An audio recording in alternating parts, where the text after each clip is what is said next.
పేదవాడి ఇంటికి నేరుగా ప్రపంచంలో ఉండే ఆధునికమైన నాలెడ్జ్ని ప్రతి ఒక్కరికి చేరదీయడమే సంజీవని ప్రాజెక్ట్.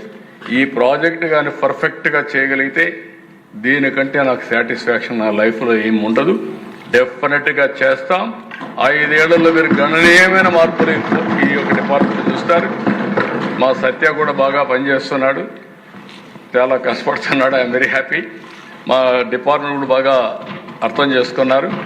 ఐఎమ్ వెరీ దీన్ని చూసిన తర్వాత మాత్రం నేను కూడా వారికి చెప్పాను, వినూత్నమైన ఆలోచనలు రావాలి, బ్రెయిన్ స్టార్మింగ్ చేయాలి, ప్రపంచంలో ఉండే బెస్ట్ ప్రాక్టీసెస్ తేవాలి, ఇన్నోవేటివ్ ఐడియాస్ని జోడించాలి, ఇండియాలో ఉండే పరిస్థితులు కూడా దీనికి అధ్యయనం చేసి ముందుకు తీసుకుపోవాల్సిన అవసరం ఉంది.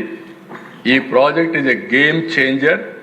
30 ఏళ్ల ముందు టెక్నాలజీ మాట్లాడా, ఈరోజు ఆ టెక్నాలజీని ఉపయోగించి ప్రతి ఒక్కరి ఆరోగ్యాన్ని కాపాడడానికి, ప్రతి ఒక్క పొలం బంగారు పండించి రైతుకు బంగారు భవిష్యత్తు క్రియేట్ చేయడానికి ఈ ప్రభుత్వం ఆలోచిస్తాం. అందుకే అగ్రిటెక్ అన్నా